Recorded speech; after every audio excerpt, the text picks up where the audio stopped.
સુપ્રભાત વિદ્યાર્થી મિત્રો, ધોરણ 10 વિષય ગુજરાતી દ્વિતીય ભાષા પાઠ 16 પ્રાણનો મિત્ર. મિત્રનો અર્થ આપણે જાણીએ છીએ, પ્રાણ એટલે કે આપણો જીવ. કેટલાક મિત્રો એવા હોય છે જે આપણા પ્રાણની સાથે જોડાઈ જાય છે, વાગે એને પણ દુખે આપણને. એવા જે મિત્ર હોય તેને આપણે પ્રાણનો મિત્ર કહી શકીએ છીએ. એમ તો ઘણા બધા એના અર્થો થાય છે, પણ અત્યારે આપણે આ જ અર્થને લઈને આગળ જે આપણો પાઠ છે, ખૂબ જ સુંદર અને સરસ મજાનો પાઠ છે, તે તરફ આગળ વધીશું. મારું નામ છે માસ્ટર મોહમ્મદ હુસૈન.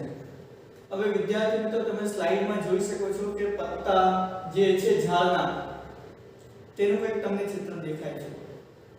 તો અહીંયાથી આપણે થોડું જ્ઞાન લગાવી લેવું જોઈએ કે આ જે પાઠ છે તે આપણી પ્રકૃતિને અનુસરીને હોઈ શકે છે, અથવા તો આપણા જે વૃક્ષો છે તેની ડાળીઓ છે, તેના પત્તાઓ છે, તેમનું જતન, રક્ષણ, સંરક્ષણ કરવાની જે વાત છે તેના આધાર પર હશે. અને ખૂબ જ સરસ મજાનો આ પાઠ છે.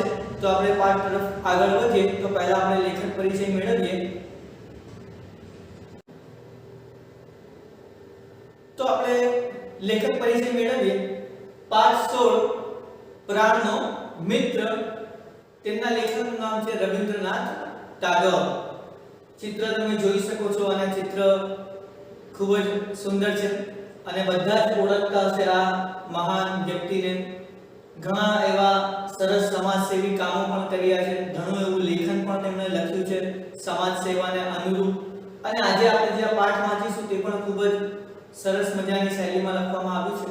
તો આપણે પહેલા તેમનો પરિચય મેળવી લઈએ. તો રવિન્દ્રનાથ ટાગોર જન્મ 7/5/1861 અને અવસાન તારીખ 7/8/1941. રવિન્દ્રનાથ ટાગોરનો જન્મ કોલકાતામાં થયો હતો. તેમણે કાવ્ય, વાર્તા, નવલકથા, નાટક, ચરિત્ર લેખો અને નિબંધો દ્વારા બંગાળી સાહિત્યમાં વિપુલ અને સમૃદ્ધ સર્જન કર્યું છે. એમનો જન્મ કોલકાતામાં થયો છે અને તે બંગાળમાં છે. તો જે રવિન્દ્રનાથ ટાગોર છે તેમનું ખૂબ જ વધારે પ્રમાણમાં સર્જન જે છે સાહિત્યનું, તે બંગાળી ભાષામાં દેખાય છે. પોસ્ટ માસ્ટર, કાબુલીવાલા, દીદી, નષ્ટનીડ, સુધિત પાષાણ તેમની ઉત્તમ વાર્તાઓ છે. ઘરે બારી અને ગોરા તેમના વિશ્વવિખ્યાત નવલકથાઓ છે. માનસી, ચિત્રા, ચૈતાલી, બલાકા એમના ઉત્તમ કાવ્ય સંગ્રહો છે. એમનું સર્જન ગુજરાતીમાં તથા અન્ય ભારતીય ભાષાઓમાં અનુવાદ રૂપે સુલભ છે, એટલે કે મળી રહે છે. ગીતાંજલિ કાવ્ય સંગ્રહ માટે તેમને વિશ્વવિખ્યાત નોબેલ પારિતોષિક પ્રાપ્ત થયું હતું. ગુજરાતી ભાષાના અધ્યાપક અને વિવેચક પ્રસાદ બ્રહ્મભટ્ટે બલાઈનો ગુજરાતીમાં અનુવાદ કર્યો છે. તો આના પરથી આપણને આ જાણવા મળે છે કે આ પાઠ જે છે તે બંગાળી ભાષામાં લખવામાં આવ્યો છે. બંગાળી ભાષામાં તેના લેખક કોણ છે? તો રવિન્દ્રનાથ ટાગોર. પણ તેનું ગુજરાતીમાં અનુવાદ કરવામાં આવ્યો છે, ટ્રાન્સલેટ કરવામાં આવ્યું છે. અને તે કોણે કર્યું છે? તો પ્રસાદ બ્રહ્મભટ્ટ. તમારું નામ યાદ રાખવાનું છે, પરીક્ષામાં પૂછાય છે આ સવાલ કે પ્રાણનો મિત્ર પાઠના લેખકનું નામ જણાવો. તો લેખક કોણ છે? રવિન્દ્રનાથ ટાગોર. પણ તમને પ્રશ્ન આવો પૂછાય કે પ્રાણનો મિત્ર પાઠના અનુવાદક કોણ છે? તો તેમનું નામ છે પ્રસાદ બ્રહ્મભટ્ટ. તો હવે અહીંયા આપણે જે ખૂબ જ સરસ મજાની માહિતી છે રવિન્દ્રનાથ ટાગોર વિશે તે અહીંયા પૂર્ણ કરીએ છીએ. અને હવે જે આપણો પાઠ છે તેની તરફ આપણે આગળ વધીએ. પાઠ શરૂ કરતા પહેલા આપણે થોડીક માહિતી પાઠ વિશે મેળવી લઈએ અને પછી આપણે પાઠને શરૂ કરીએ. એક નાનો બાળક છે બલાઈ, તે તેના કાકા અને કાકી સાથે રહે છે. માતાજીનું ખૂબ જ નાની ઉંમરમાં જ્યારે બલાઈ હતો ત્યારે અવસાન થઈ ગયું હતું અને પિતા ભણવા માટે વિદેશ ચાલ્યા જાય છે. તે માટે તે કાકા અને કાકી પાસે રહે છે, એકલું જીવન જીવે છે તે. અને તેને પ્રકૃતિ સાથે ખૂબ જ વધારે લગાવ છે. તેને મજા આવે છે પ્રકૃતિમાં. કોઈ બીજા સાથે રમવાની એટલી મજા નથી આવતી જેટલી તેને પ્રકૃતિ સાથે રમવાની મજા આવે છે અને ત્યાંથી આપણો પાઠ શરૂ થાય છે.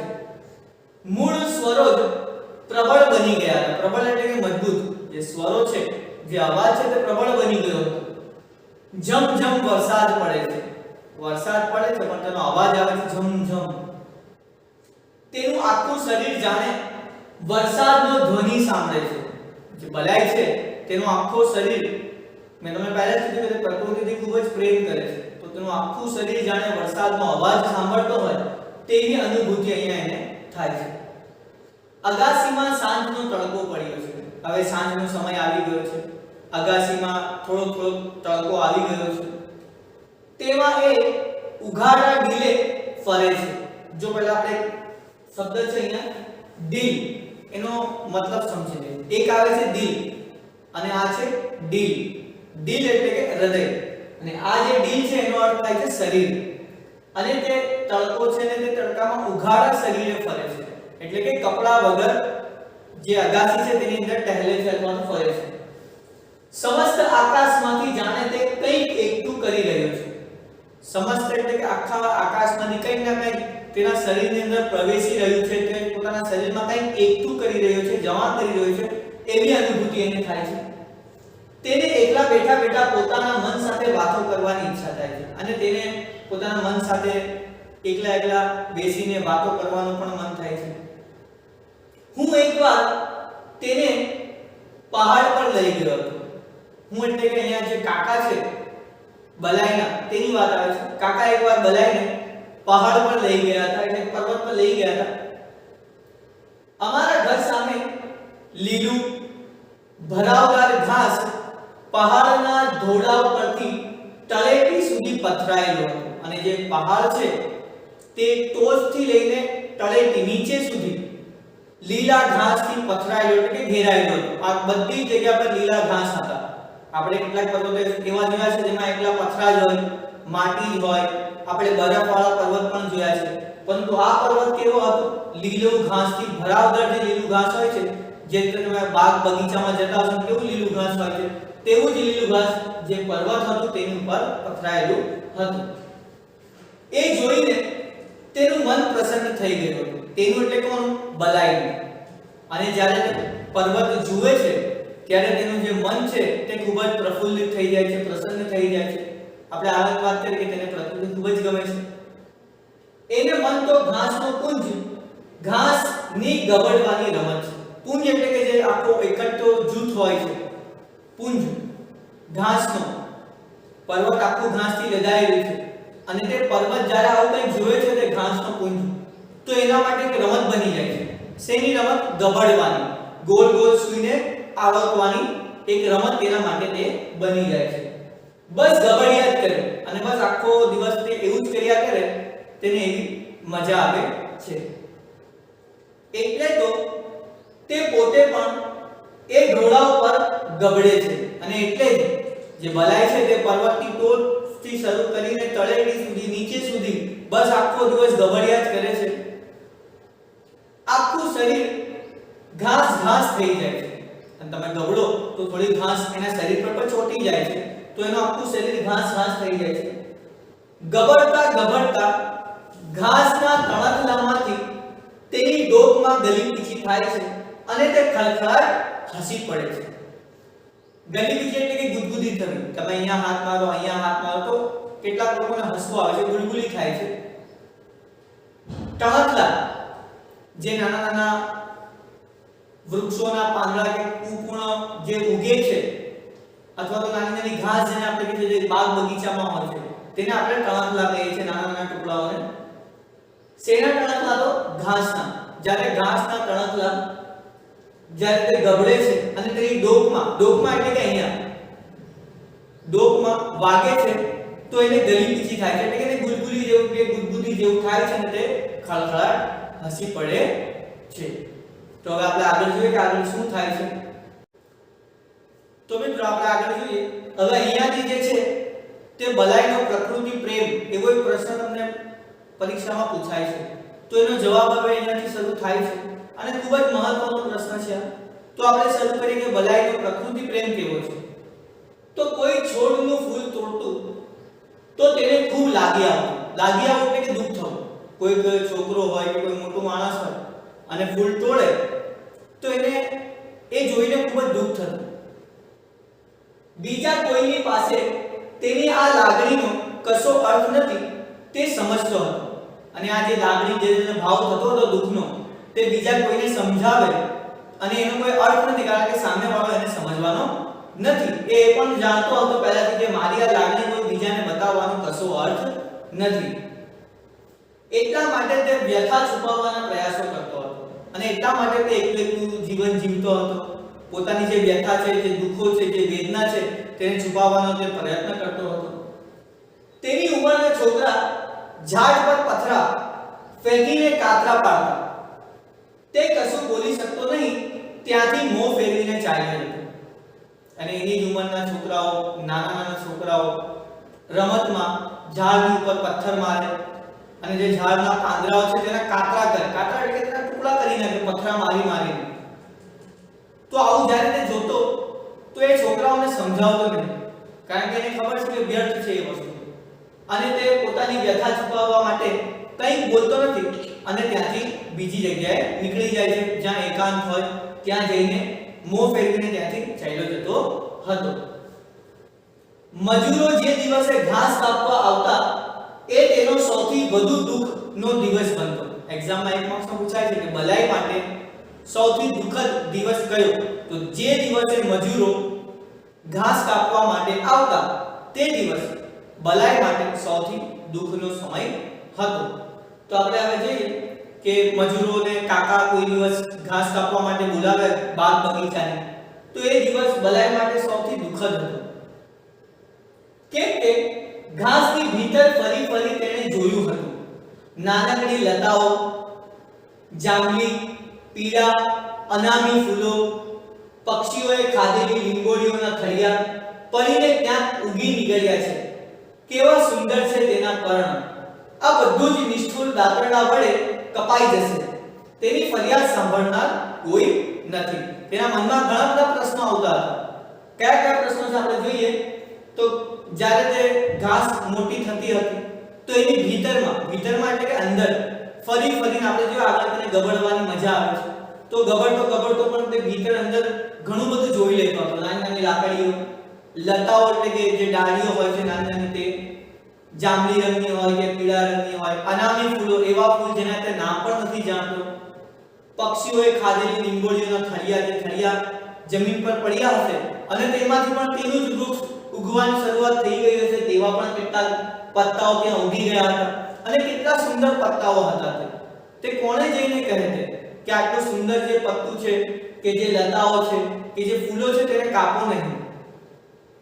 આ બધું નિષ્ઠુર દાતરડા વડે જ્યારે ખેડૂત ખેતી કરે છે અને ખેતી કરીને જ્યારે લણણી કરવા જાય છે તો એક ક્વેશ્ચન માર્ક જેવું હથિયાર હોય છે, તેને આપણે દાતરડા કહીએ છીએ. જેનાથી તે કાપે છે જે કંઈ પણ પાક ઉગ્યો હશે તેને, તો તેને આપણે દાતરડો કહીએ છીએ. બધું જ નિષ્ઠુર એટલે કે જેની અંદર કોઈ દયા જ નથી.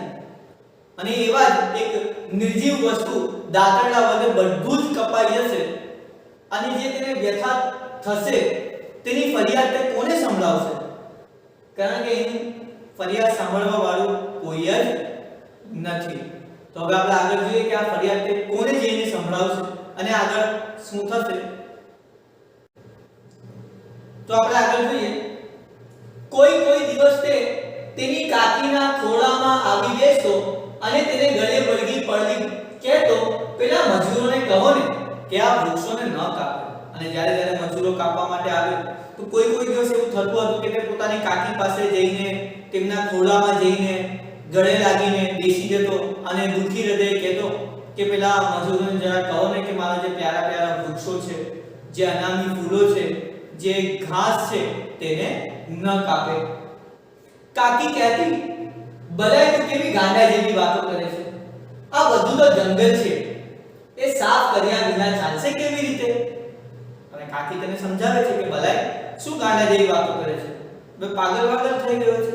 આ તો ઘાસ છે, જંગલ છે, જેમ મોટું થશે તેમ વધારે તકલીફ આપણને જ આપશે. આને તો કપાવવું જ પડશે. તો આને સાફ કર્યા વિના ચાલશે કેવી રીતે? સાફ તો કરાવવું જ પડશે તેને. બધાએ ઘણા દિવસોથી સમજી ગયો હતો કે કેટલાક દુઃખ એવા હતા જે સંપૂર્ણપણે તેણે એકલાએ જ સહેનવાના હતા. તેની ચારે બાજુના માણસ પર કોઈ અસર થતી ન હતી. બલાય નાનો છે પણ સમજદાર ખૂબ છે. તે સમજી ગયો હતો કે આ જીવનની અંદર એવા કેટલાક દુઃખો છે તે તેને એકલા જ સહન કરવાના હતા. જેવો કે એક દુઃખ, કયું દુઃખ? જ્યારે મજૂરો ઘાસ કાપવા આવતા, કે કોઈ બાળક પથરા મારીને કાકડા પાડતા, કે કોઈ ફૂલ તોડતું, આ જે દુઃખો હતા તે તેને એકલા સહન કરવાના હતા. તેને ખબર હતી આ પોતાને, અને તેને એ પણ ખબર હતી કે ચારે બાજુ જેટલા પણ માણસો છે મારી આજુબાજુ, તેની ઉપર આ જેટલી પણ વસ્તુઓ છે તેની કોઈ અસર થવાની નથી. આ સવાલો, આ વેદનાઓ, આ દુઃખોની કોઈ અસર થવાની નથી. એ પોતે સમજી ગયો હતો. એક દિવસ સવારે હું ધ્યાનપૂર્વક સમાચાર પત્ર વાંચતો હતો. એવામાં બલાઈ મને બગીચામાં ખેંચી ગયો. હું એટલે કોણ? અહીંયા એક આવે છે શબ્દ હું. હું એટલે મેં તમને પહેલા જ કીધું કાકા. તો કાકા સવારમાં બગીચામાં બેસીને સમાચાર પત્ર વાંચી રહ્યા હતા, અને એવામાં બલાઈ ભાગતો ભાગતો આવે છે. આશ્ચર્યચકિત થઈ ગયો છે તે, અને ભાગતો આવીને જે કાકા છે તેને બગીચામાં ખેંચીને લઈ જાય છે કંઈક બતાવવા માટે. એક જગ્યાએ એક છોડ દેખાડી મને તેને પૂછ્યું, કાકા આ કયું વૃક્ષ છે?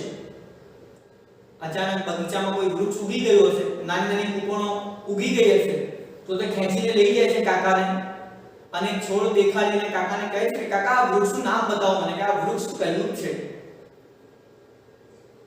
મેં જોયું તો એક સીમડાના વૃક્ષનો અંકુર બગીચાના રસ્તાની વચમાં જ ફૂટી નીકળ્યો હતો. કાકા એકદમ ધ્યાનથી જોયું તો તેમને દેખાયું કે આ તો જે સીમડાનો વૃક્ષ છે તેનો એક અંકુર, તેનો એક પત્તો ઉગ્યો છે, અને એ પણ ક્યાં ઉગ્યો હતો? રસ્તાની વચ્ચો વચ. આ વસ્તુ તમે યાદ રાખજો આગળ. હાય, બલાઈએ મને બોલાવી જવામાં ભૂલ કરી હતી. કાકા પોતે સમજે છે કે જ્યારે બલાઈએ મને બોલાવ્યો અને આ છોડ દેખાડ્યો તો એણે ભૂલ કરી. કેમ? કારણ કે હવે કાકા તેને કપાવી નાખશે, અને બલાઈ શું ઈચ્છતો હતો કે આ જે કંઈ પણ ઉગશે તેને હું મોટું કરીશ. તો બલાઈએ ભૂલ કરી હતી કાકાને બતાવીને કે કાકા શું છે. આનો પ્રથમ અંકુર જેવો ફૂટ્યો તેવો જ બલાઈની નજરે પડ્યો. જેવો જ પ્રથમ અંકુર જમીનમાંથી બહાર ફૂટ્યો સીમડાના વૃક્ષનો, એવું જ સૌથી પહેલી કોની નજર ગઈ એની ઉપર? બલાઈની. તો હવે આપણે આગળ જોઈએ કે આ અંકુરનું શું થાય છે. તે વૃક્ષ બનશે કે નહીં બનશે? કાકા તેને વૃક્ષ બનવા દેશે કે નહીં બનવા દેશે? આપણે જોઈએ આગળ. તો મિત્રો અહીંયા તમારો બીજો પ્રશ્ન શરૂ થાય છે કે બલાઈ સીમડાના વૃક્ષનું કેવી રીતે જતન કરતો હતો. તો આપણે જોઈએ તે પછી દરરોજ બલાઈ પોતાના હાથે તેને થોડું પાણી પાતો હતો. દરરોજ એટલે કે રોજ સવારમાં વહેલો ઉઠી જાય બલાઈ, અને જે અંકુર ઉગ્યો હતો તેને થોડું પાણી પીવડાવતો હતો, અને સવાર સાંજ છોડ કેટલો વધ્યો તેની વ્યાકુળ બની તપાસ કરતો હતો. અને જ્યારે સવાર પડે, સાંજ પડે, તો બલાઈ શું કરતો હતો? જે છોડ કેટલો ઉગે છે, તેની હાઈટ કેટલી વધે છે, તે સવાર સાંજ ચેક કરતો રહેતો હતો, તપાસ કરતો રહેતો હતો. સીમડાનું વૃક્ષ ઝડપથી ઉગે છે, પણ બલાઈના ઉત્સાહને તે કેવી રીતે આંબી શકે? ઘણા બધા વૃક્ષો એવા હોય છે જે ખૂબ જ લેટ ઉગે છે, અને ઉગવા પછી પણ ખૂબ જ લેટ મોટા થાય છે. પરંતુ આ સીમડાનું જે વૃક્ષ હતું તેની વિશેષતા છે કે તે વૃક્ષ ખૂબ જ ઝડપથી મોટું થઈ જાય છે. પરંતુ ભલે કેટલો પણ મોટો થઈ જાય વૃક્ષ, પરંતુ જે બલાઈનો ઉત્સાહ છે તેને આંબી શકતો નથી, તેને પાર કરી શકતો નથી. છોડ જ્યારે 2 હાથ ઊંચો થયો ત્યારે તેની પણ સમૃદ્ધિ જોઈ તે વિચારવા લાગ્યો કે આ કોઈ અદ્ભુત વૃક્ષ છે. બલાઈએ કલ્પેલું કે હું પણ આભો બની જઈશ. ધીરે ધીરે વૃક્ષ મોટું થવા લાગ્યું, અને 2 હાથ જેટલું મોટું થઈ ગયું. મતલબ આ એક હાથ, આના જેવું એક બીજો હાથ, એટલે કે વિચારો કે આટલો વૃક્ષ થઈ ગયો છે. તો બલાઈ એ વૃક્ષને જોઈને ચોંકી જાય છે, આભો બની જાય છે, અને તેણે પણ એવું વિચાર્યું હતું કે આ કોઈ અદ્ભુત વૃક્ષ છે. તેની પર્ણ સમૃદ્ધિ એટલે કે તેના પત્તાઓ એટલા સમૃદ્ધ હતા એટલા વધારે હતા કે એને પૂછ્યું હતું કે જ્યારે વૃક્ષ મોટો થશે અને હું કાકાને બતાવીશ, તો બલાઈએ કલ્પેલું વિચારેલું કે હું જ્યારે આ વૃક્ષ કાકાને બતાવીશ ત્યારે કાકા પણ આભા બની જશે, એટલે કે ચોંકી જશે. મેં કહ્યું, મેં એટલે કોણ? કાકાએ કહ્યું મારીને કહેવું પડશે, એને ઉખાડીને ફેંકી દેશે, કારણ કે વૃક્ષ મોટું થઈ ગયું હતું, રસ્તાની વચ્ચોવચ્ચ ઉગ્યું હતું, પાછું તેની પર્ણ સમૃદ્ધિ પણ વધી ગઈ હતી અને કાકાને ખબર હતી કે આ જે વૃક્ષ છે તે ખૂબ જ ઝડપથી વધે છે. તો કાકાએ એવું કીધું કે મારીને કહેવું પડશે, મારી એટલે કે જે કે પણ બાગ બગીચાની રખેવાળી રાખે છે તે મારીને કહેવું પડશે કે એને ઉખાડીને ફેંકી દે. બલાઈ ચમકી ઉઠ્યો, ચોંકી જાય. હા, કાકા શું કહે છે? આ કેવી ભયાનક વાત! તે બોલ્યો, ના કાકા, તમારે પગે પડો, તેને ઉખાડી નાખશો નહીં. કહે છે કે ના કાકા, આને ઉખાડવાનું નથી, હું તમારા પગ પડું છું, પરંતુ આને અહીંયાથી હટાવજો નહીં. મેં કહ્યું, તું શું બોલે છે? એનું તને ભાન નથી. એકદમ રસ્તાની વચ્ચોવચ્ચ ઉગ્યું છે, મોટું થતા ચારે બાજુ ઘટા ફેલાવી પરેશાન કરી મૂકશે. કહે છે કે તું શું બોલે છે? બલાઈને સમજાવે છે કાકા કે તું શું બોલે છે? તને ખબર છે આ વૃક્ષ ધીરે ધીરે મોટું થશે તો આપણને મુશ્કેલીઓ ઊભી થશે. કેમ? કારણ કે તે ક્યાં ઊભી છે? રસ્તાની વચ્ચોવચ્ચ. અને ધીરે ધીરે જ્યારે તેની ઘટાઓ ફેલાશે, તેની જે ડાળીઓ જે ફેલાશે, તો આપણને જ પ્રોબ્લેમ થવાની છે, આપણને જ મુશ્કેલીઓ ઉઠાવવાની છે. એના કરતા તેને અત્યારે જ અહીંયાથી હટાવી નાખો. તો હવે આપણે આગળ જોઈશું કે કાકા શું કરશે અને બલાઈને તેની ઉપર શી અસર થશે. તો આપણે આગળ જોઈએ. મારી પાસે જ્યારે એનું કંઈ ઉપજ્યું નહીં ત્યારે એ નમાયો છોકરો તેની કાકી પાસે ગયો. ઉપજ્યું નહીં એટલે તેને ખબર હતી કે કાકા મારી વાત સાંભળવાના નથી, મારી વાત સમજવાના નથી. અને જ્યારે તેને ખબર પડી ગઈ કે કાકા પાસેથી કંઈ આવવાનું નથી રિપ્લાય, તો તે નમાયો છોકરો, નમાયો એટલે કે જેની માતા ન હોય તેવો છોકરો, તે નમાયો છોકરો તેની કાકી પાસે ગયો. તેના ખોળામાં બેસી તેના ગળે વળગી ધ્રુસકે ધ્રુસકે રડતા એ બોલ્યો, કાકી, તમે કાકાને રોકો, કહો કે ઝાડ ન કાપે. તો બલાઈ કાકી પાસે જાય છે, તેમના ખોળામાં બેસે છે અને જોર જોરથી રડવા લાગે છે અને કહે છે કે કાકી, તમે કાકાને કહો, તેમને રોકો કે આ જે મારું સુંદર વૃક્ષ છે, બલાઈનું જે પ્રિય વૃક્ષ છે, પ્રાણથી પણ પ્રિય મિત્ર જેવું વૃક્ષ છે, તેને કાપે નહીં. તેણે યોગ્ય ઉપાય કર્યો. તેની કાકીએ મને બોલાવી કહ્યું, અરે સાંભળો છો કે એનું ઝાડ રહેવા દે. કાકાને ખબર હતી કે જ્યારે કાકી કાકાને કહેશે તો કાકાએ સાંભળવું પડશે, એટલે કાકા કહે છે કે તેણે યોગ્ય ઉપાય કર્યો હતો. શું ઉપાય કર્યો? કે તેણે કાકીને બધું જણાવી દીધું. હવે કાકી કાકાને બોલાવે છે અને કહે છે કે સાંભળો છો, જે બલાઈનું વૃક્ષ છે તેને રહેવા દો, બાકી બધું કાપી નાખો. રહેવા દીધું એટલે કે પછી કાકાએ જવા દીધું, કંઈ નહીં, રહેવા દો. હકીકતમાં બલાઈએ મને બતાવ્યું ન હોત તો સંભવત મને તેનો ખ્યાલ ન આવે. જે દિવસે પ્રથમ દિવસે અંકુર ઉગ્યો અને તે દિવસે આપણે જોયું કે જે કાકા છે તે સમાચાર પત્ર વાંચતા હતા, ત્યારે જો બલાઈએ લેખકને બોલાવ્યો ન હોત, કાકાને બોલાવીને બતાવ્યું ન હોત, તો અત્યાર સુધી જેટલું પણ મોટું થયું વૃક્ષ કાકાને ખબર પડવાની ન હતી. પરંતુ હવે તે રોજ મારી આંખમાં આવતો હતો, પરંતુ હવે રોજ તે વૃક્ષ છે શિમલાનું, તે બસ જે કાકા છે તેની આંખોમાં ચૂપતું રહેતું હતું. વરસ ધારામાં તો ઝાડ નિર્લજની જેમ ખૂબ વધી ગયું. નિર્લજ એટલે કે જેને કોઈ લજ્જા ના હોય, કોઈ શરમ ન હોય, તો એટલું મોટું બની ગયું વરસ દિવસમાં તો જે ઝાડ છે તે. બલાઈને બધા વૃક્ષો કરતા આ વૃક્ષ પર જ સૌથી વધુ લાગણી હતી. બલાઈ જે હતો તેને સૌથી વધુ લાગણી આ જ વૃક્ષની હતી. દરરોજ મને ઝાડ મૂળ જેવું લાગતું હતું, ખોટી જગ્યાએ આવીને ઊભું હતું. મૂળ એટલે કે જે હાથીના દાંત આવે છે તેના જેવું, ત્રિશૂળ જેવું, નુકીલું, એવું રોજ કાકાને ઝાડ જોઈને લાગતું હતું કે મારી છાતીમાં ભોકાય છે, ખોટી જગ્યાએ આવીને ઊભું છે. એકદમ લાંબુ પહોળું થઈ ગયું હતું. જે જોતું એ વિચારતું, આ અહીં શા માટે? કારણ કે રસ્તાની વચ્ચે વધુ કોઈ મહેમાન આવે, કોઈ આસપડોશમાંથી કોઈ જતું હોય, તો એના મનમાં એક જ પ્રશ્ન આવતો કે રસ્તાની વચ્ચે આટલું મોટું ઝાડ કેમ ઉગાવ્યું છે? ફરી બે ચાર વાર તેને મૃત્યુદંડ દેવાની દરખાસ્ત કરી. કાકાએ ફરીથી બે ચાર વાર વૃક્ષને મૃત્યુદંડ એટલે કપાવવાની વાત કરી. બલાઈને મેં લાલચ આપી કે એના બદલામાં હું તેને ગુલાબના કેટલાક સુંદર છોડ લાવી આપીશ.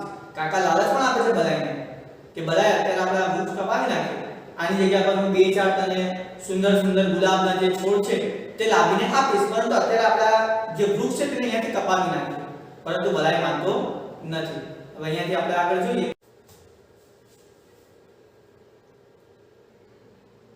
તો આગળ મેં એમ પણ કહ્યું તને જો શિમલાનો વૃક્ષ જ પસંદ હોય તો એનો એક રોપો લાવી હું વડ પાસે રોપાવું, સુંદર લાગશે. બીજી પણ એક લાલચ આપે છે કે જો તને આ જ વૃક્ષ પસંદ હોય શિમલાનું તો અત્યારે આપણે આ વૃક્ષ કપાવી નાખીએ, પણ આના જ એક સુંદર રોપો નાનો એવો છોડ તને લાવીને આપું છું અને જે વડનું ઝાડ છે તેની બાજુમાં આપણે લગાવી દઈશું તો ત્યાં પણ તે મોટો થશે. પરંતુ કાપવાનું નામ દેતા જ તે ફફડી ઉઠતો, એટલે કે થોડો ગભરાઈ જતો બલાય. અને તેની કાકી કહેતી રહેવા દો, એવું શું ખરાબ લાગે છે? મારી ભાભીનું અવસાન થયું ત્યારે આ છોકરો ધાવણો એટલે કે દૂધ પીતો હતો, એટલો નાનો હતો તે. ત્યારે તેની જે કંઈ પણ માતા છે તેનું મૃત્યુ અવસાન થઈ ગયું હતું. ધારું છું કે એ શોખ ભૂલવા મોટાભાઈ એન્જિનિયરિંગના અભ્યાસ અર્થે વિલાયત ગયા. વિલાયત એટલે કે વિદેશમાં કે ઇંગ્લેન્ડમાં ગયા. શા માટે? પોતાની પત્નીનો જે શોખ છે, જે દુઃખ છે તે ભૂલવા માટે, એન્જિનિયરિંગ કરવા માટે તે જાય છે. છોકરો અમારા નિસંતાન ઘરમાં કાકીના ખોળામાં ઉછરીને મોટો થયો. નિસંતાન ઘર એટલે કે જે ઘરમાં કોઈ બાળક જન્મ્યું ન હોય અને કાકા કાકીની કોઈ બાળક હતો નહીં, અને એવા ઘરમાં બલાઈનો જન્મ થયો અને તેનો ઉછેર થયો. 10 વર્ષ પછી મોટાભાઈ પાછા આવ્યા ત્યારે બલાઈને વિલાયતી ઢબે શિક્ષણ આપવા પહેલા તો શિમલા લઈ ગયા અને તે પછી વિલાયત લઈ જવાની વાત હતી. થોડા સમય પછી જે મોટો ભાઈ છે તે આવે છે બલાઈના પિતાજી, અને તેમણે પણ વિચાર્યું કે મારા પુત્ર બલાઈને વિલાયતી શિક્ષણ મળવું જોઈએ, ફોરેન એજ્યુકેશન તેને મળવું જોઈએ.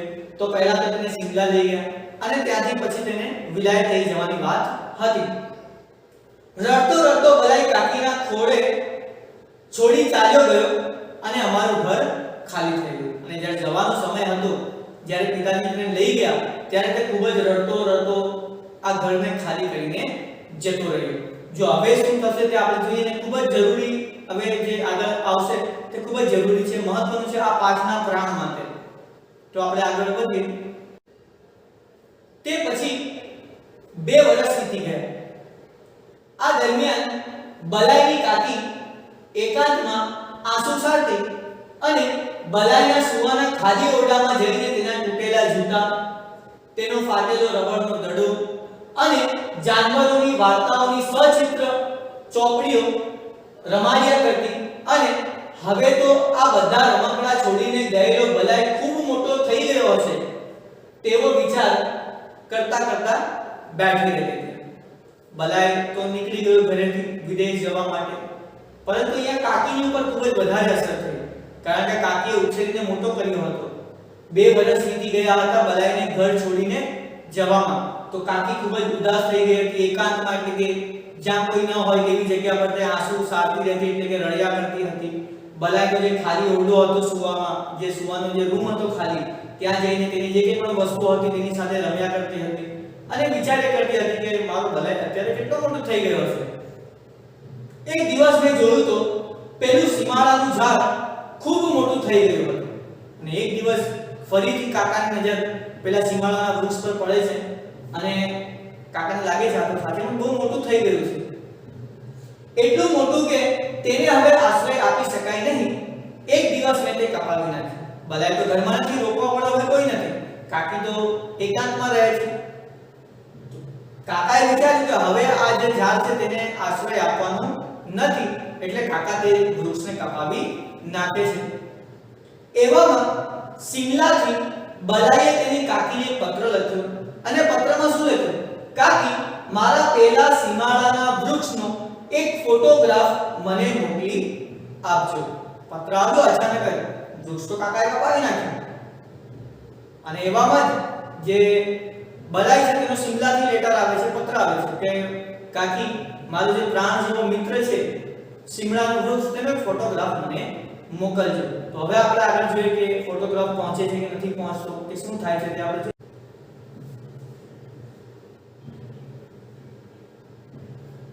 આગળ. વિલાયત જતા પૂર્વે બલાઈ એકવાર મને મળવા આવશે એવી વાત થઈ હતી, પણ હવે તે આવવાનો ન હતો, તેથી બલાઈ પોતાના મિત્રનો ફોટો સાથે લઈ જવા ઈચ્છતો હતો. બલાઈએ કહ્યું હતું કે જ્યારે હું વિદેશ જઈશ, વિલાયત જઈશ, ત્યારે એકવાર તમને મળવા આવીશ, પરંતુ ત્યારે સમય ઓછો હતો તો તે આવવાનો નથી. પરંતુ તેણે શું મંગાવ્યું હતું? પોતાના મિત્રનો એક ફોટો મંગાવ્યો હતો. અને મિત્ર કોણ હતો? જે શિમલાનું વૃક્ષ હતું તે. અને તેનું શું થયું હતું? તે તો કપાઈ ગયો હતો. તેની કાકીએ મને બોલાવીને કહ્યું, એ કંઈ સાંભળો છો? કોઈ ફોટોગ્રાફરને બોલાવી લાવો. મેં પૂછ્યું, શા માટે? બલાઈએ કાચા અક્ષરે લખેલો પત્ર તેણે મને વાંચવા આપ્યો. મેં કહ્યું, એ વૃક્ષ તો કપાઈ ગયું છે. કાકી બોલાવે છે કે એક ફોટોગ્રાફરને બોલાવી લો. કાકા કહે છે શા માટે? તો કાકીએ કાચા અક્ષર એટલે કે થોડા ખરાબ અક્ષરે લખેલો પત્ર આપ્યો કાકાને અને કહ્યું કે આ બધાએ લખીને મોકલ્યું છે. તો કાકા તો ચોંકી જાય છે કે એ વૃક્ષ તો કપાઈ ગયું, તો હવે તેનો ફોટોગ્રાફ આપણે ક્યાંથી લાવીએ? તો આપણે આગળ જોઈએ કે શું થાય છે કાકીની હાલત. બલાઈની કાકીએ 2 દિવસ અન્નનો દાણો મોંમાં નાખ્યો નહીં અને ઘણા દિવસ સુધી મારી સાથે વાત સુદ્ધા ન કરી. જ્યારે કાકીને ખબર પડી કે જે બલાઈનું પ્રિય વૃક્ષ છે તે કપાઈ ગયું છે અને ફોટોગ્રાફ મોકલી શકાતો નથી, તો કાકી એકદમ ચોંકી જાય છે. 2 દિવસ સુધી તો કંઈ ખાતી નથી અને કાકા સાથે તો વાત જ નથી કરતી હતી. બલાઈના પિતા તેને ખોળામાંથી લઈ ગયા તે જાણે તેની નસ કપાયા જેવું હતું. જે દિવસે બલાઈના પિતા તેને કાકીના ખોળામાંથી લઈ ગયા તો જાણે કે તેના શરીરની નસ કપાઈ ગઈ હોય તેવું તેને તે દિવસે અનુભવ થયો હતો. અને તેના કાકાએ બલાઈનું પ્રિય વૃક્ષ સદાને માટે દૂર કર્યું, તેથી જાણે તેનો સમગ્ર સંસાર મિથ્યા બની ગયો હોય અને તેના હૃદયમાં ફરીથી ઘા થયો. ઘા થયો એટલે કંઈક વાગવું. એક દિવસ એવું થયું કે પિતાજી બલાઈને લઈ જાય છે તો નસ કપાઈ ગઈ, પરંતુ જ્યારે બલાઈના જે કાકા છે તે વૃક્ષ કાપી નાખે છે તો એવું લાગે છે કે એના હૃદય પર ઘા થયો હોય અને એવું લાગે છે કે આ સંસાર જે છે તે એક મિથ્યા છે, ભ્રમ છે અને તેના હૃદય પર ઘા થાય છે. એ વૃક્ષ તેના બલાઈનું પ્રતિરૂપ, તેના પ્રાણનો મિત્ર હતો. તો અહીંયા ખૂબ જ સરસ મજાનું જે પ્રાણનો મિત્ર, એક વૃક્ષને કેવી રીતે એક મનુષ્ય પ્રાણનો મિત્ર બનાવી લે છે, આપણે પણ આવી જ રીતે વનસ્પતિ કે પ્રકૃતિને આપણો મિત્ર સમજીને તેમની સાથે વર્તાવ કરવો જોઈએ. તો અહીંયા ખૂબ જ સરસ મજાનું જે રવિન્દ્રનાથ ટાગોરે લખેલું જે પાઠ છે તે પૂર્ણ થાય છે. તમને પૂછવામાં આવે કે આ પાઠ કયા સંગ્રહમાંથી લેવામાં આવ્યો છે, તો ટાગોરની શ્રેષ્ઠ વાર્તાઓમાંથી. તો મિત્રો આપણે અહીંયા રોકાઈએ છીએ. આના પછીના જે વિડિયોઝ આવશે તેની અંદર આપણે જે સ્વાધ્યાય છે તેના વિશે વાત કરીશું. આભાર.